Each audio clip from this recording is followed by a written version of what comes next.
ज़रा सोचो वो खुशबू कहाँ तक जाती होगी जो हुजूर की सांसें मुबारक से आती होगी। कैसे भी हालात हो दुआ मांगते रहें, खैर मांगते रहें।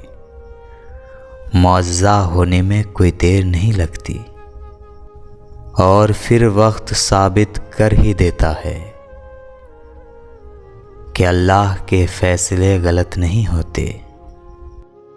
इंसान का नसीब इतनी बार बदलता है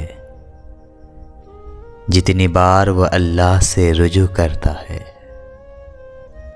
घबराना नहीं, ठोकर भी उनको लगती है जिनको रब ने थामना होता है।